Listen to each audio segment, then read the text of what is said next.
Je suis en 5e année primaire. Et l'année prochaine, je passe à la 6e.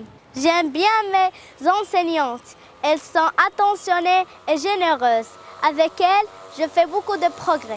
Elles comprennent beaucoup de salles. Les salles multimédia, la salle de théâtre, la bibliothèque, la salle de musique et le grand laboratoire de sciences. Dans mon école, j'ai appris les langues, les sciences, les maths, la musique, le théâtre, mais surtout la tolérance, la solidarité et l'entraide. Et ce que j'aime encore plus dans mon école, c'est qu'il y a beaucoup de clubs, comme le club du petit journaliste, le club du théâtre, le club de la lecture et de l'écriture. Moi, personnellement, j'ai choisi le club d'environnement. Car pour moi, préserver la nature est une chose très importante dans la vie.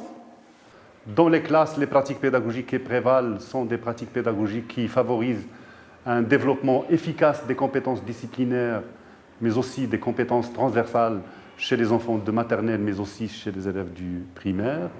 Et le mot d'ordre aujourd'hui, c'est bel et bien l'excellence.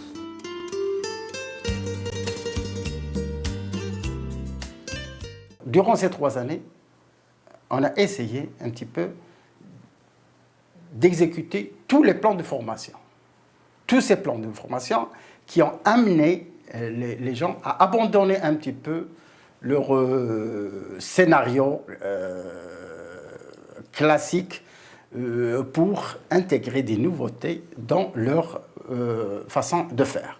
Et ça, ce qui va nous permettre d'aller plus loin, d'approfondir notre formation et de s'ouvrir sur d'autres horizons grâce bien sûr aux pivots sur lesquels on peut compter et on devrait compter, qui sont la cellule centrale pédagogique et le CRF qui est toujours en train de nous doter d'outils de travail.